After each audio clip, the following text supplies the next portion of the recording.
Hey guys, we're gonna be reacting to squishy making. So yeah, I do not know who this is, but Let's cut to the chase. Today is a squishy makeover. should I speed it up? I know it. Why does that look so weird? Even Opie knows it. I'm just gonna Last give week I it. posted this, and here they are. Next, empty space. Empty This space. fat pig was mentioned Just a see. few thousand times, so yeah, that's You'll go. see, that's You're the so first one. fat and amazing. And so many people wanted to see this injured narwhal couple as well, so yeah, sure, I'll take those too. And for the last one, I'm gonna choose, and I pick this rainbow, and you know what, I'll take it a step further because I'm just gonna be skipping since it takes forever for her.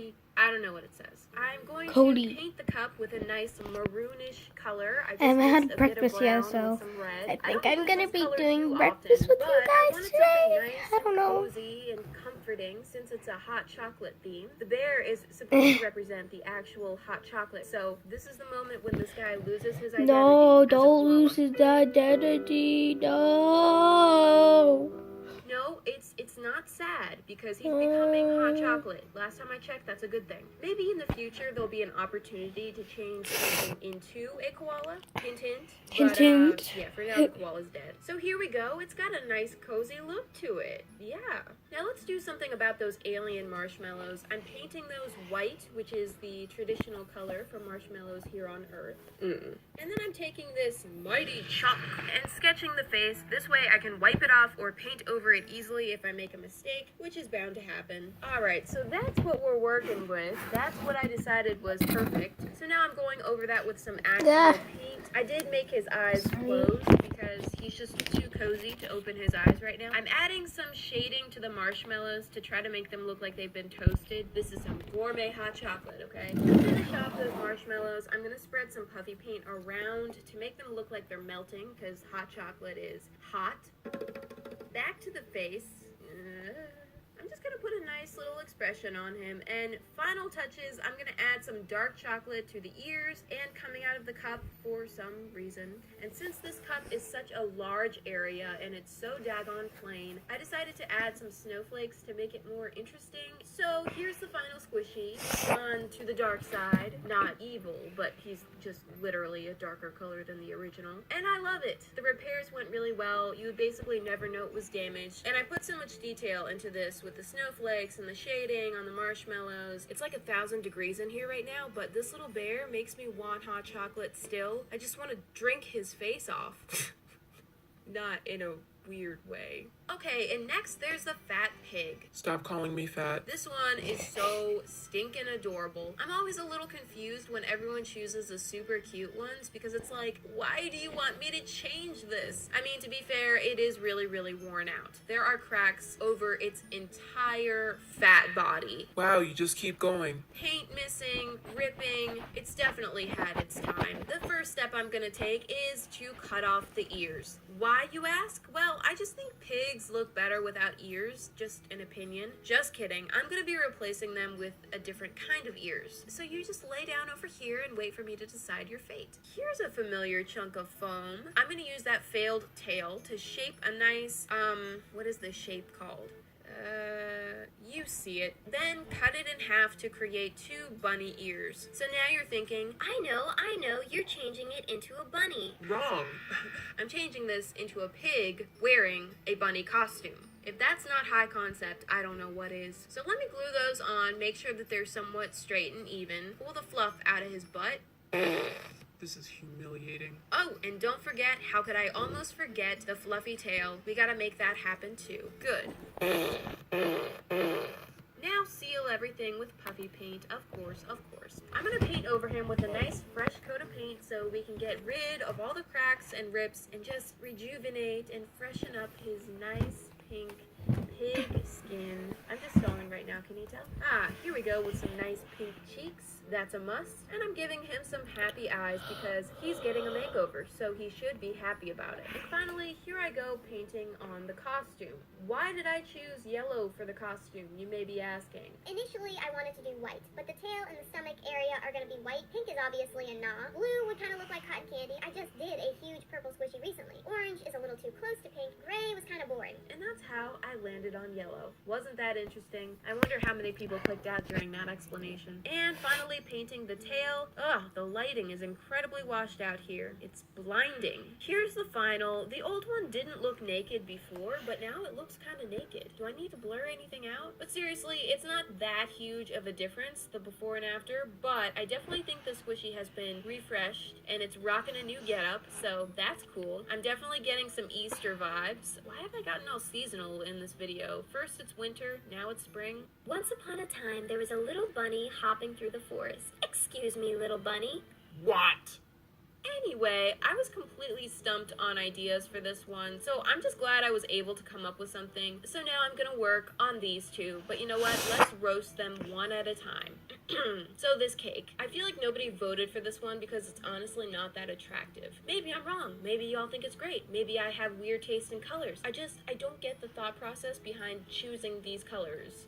Well, you know, I think we should make the main color greenish yellow. It's definitely the most appetizing color we could choose. Then some brown drips. Not like a chocolate brown, but like a diarrhea brown. Perfect. Then the bottom has to be hot pink. That'll really tie it all together. Eek. Squishy roasting is brutal today. On the plus side, look at that squish. Yes. Now the little rainbow. It is adorable, and maybe this is just a weird personal thing coming from someone who has an unhealthy obsession with rainbows, but I don't appreciate when the order of the rainbow Is wrong. It's not dramatic at all. Also, it has a rip in its, okay, where's the cake? There it is. So I'm first going to remove the strawberries from the top. And you know what? It's weird because the strawberries were the one part of this cake that didn't bother me. But I'm actually going to hold on to these because they may come in handy at some point. Also, I have hoarder tendencies. I need that space cleared because I'm actually going to attach the rainbow onto the top eventually to become the new cake decoration. I did remove some of the little pimples that were going to be in the way as well. And then I painted over the stars to cover them up. And there we Sorry, go. so I'm I gonna already start told you, painting so. on the little rainbow. My brush is a little crunchy. I did mix all of these colors myself. A lot of people ask why I sometimes use pink instead of red for the rainbow. I only do this when I'm using lighter versions of all of the colors, and pink is just a lighter version of red. And here's the part where I leave my camera on literally for an hour by accident. Oh crap. I felt like the colors did look a bit off, so I adjusted them. I made some of them lighter and some of them darker for the second coat, just to make sure that they look nice together. Small difference, but in my mind it helped. While the rainbow is drying, it's cake time. Ooh, nice. And I'm painting it with the same colors I used for the rainbow, of course. And I'm very happy to say goodbye to those old colors. I decided to do rainbow stripes down the side of the cake and all the way around, which took a long time to do. A very long time to do. Like, just to give you an idea, that's how slowly I was making progress on this. And of course, one coat is never enough, so we gotta go for coat number 2. Let's get through this. La la la la la. Okay, there. Now it's time for the two squishies to finally connect. So I'm gluing the rainbow on, but as you can see, there are still gaps between them. So I used puffy paint to fill in all the gaps better. Now that the two have become one, it's time for this to really come together, and so I'm gonna paint the top and all the little drips pink to complete the rainbow on the cake. In the process, I did get a little paint on the clouds, just a little. So I'm going over that with some white to lighten it up. In the beginning, it wasn't my plan to use a pearly finish for the clouds, but the original clouds had that kind of going on, and somewhere along the line, I decided I liked it, so I totally just stole that idea from the original squishy. It did get a little tricky painting in the area under the rainbow. Somewhere under the rainbow.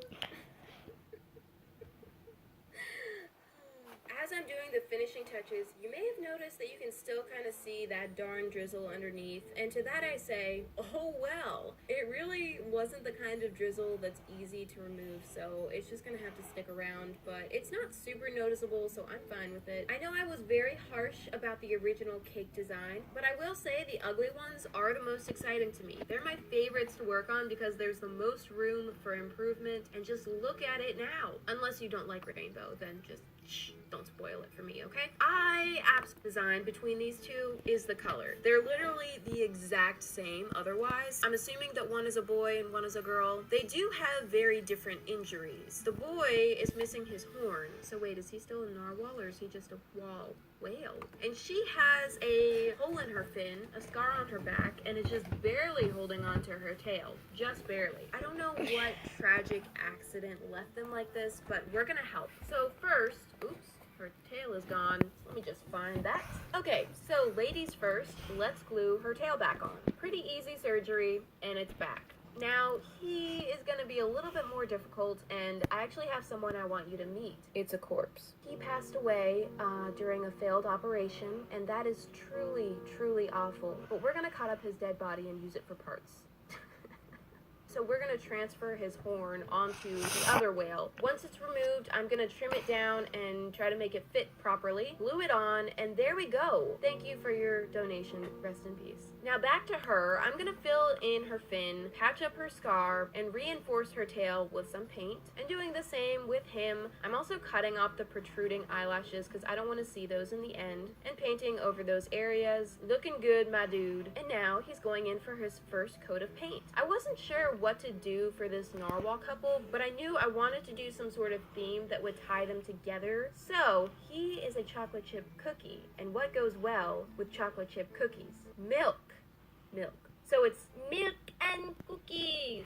I'm sorry about the way I said that. So once I got him painted all the way around, it's time for the details. I painted his heart white originally, but I changed that later, so just disregard that. Now I'm putting on the face by really just following the face imprint that's already there, and also adding the chocolate chips, which kind of looks like a leopard print, but it's chocolate chips. And here's where I changed the heart to chocolate. I liked the white heart, but I don't know. It just needed more chocolate.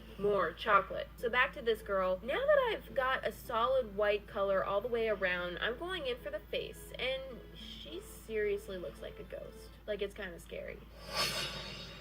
But let's keep going. Trying to make her paint job interesting was really tricky because, like, what do you do with a milk theme? It's wet, it's white, that's pretty much it. But I didn't want to leave her entire body just a plain white, so I ended up using the white pearl paint on her horn and gave her like a dripping kind of thing coming down, and I also made her heart pearl too. So here they are. Of course I still love the original designs, they're classic, but I think these are so unique and a little bit more interesting now as a couple. Oh, and here's my hand just popping in to ruin the scene. What was I thinking? Okay, whatever. They went through some tough surgeries, but it was worth it, and now full recovery. We're fine, we're good. Sorry about that, guys. I was trying to get some good lighting. If I didn't tell you it was a milk and cookie theme, do you think you could tell? I don't know. It does kind of look like a leopard and a ghost wearing a magical hat, but I know it's milk and cookies, so that makes it cool. Also, did you know that narwhals are real? I'm totally not joking. Look it up. So basically, I did 6 squishies in this episode. It was crazy. It took me so long to make this video, you have no idea. But I'm really happy with all these guys and girls and things, so I'd say it was worth it. But yes, in the future, I'm not going to be doing so many per episode because it's just really hard trying to finish all the work within 1 week. Thank you so much for watching. I hope you enjoyed it. I will see you guys next week. Bye! And bye, guys, to you.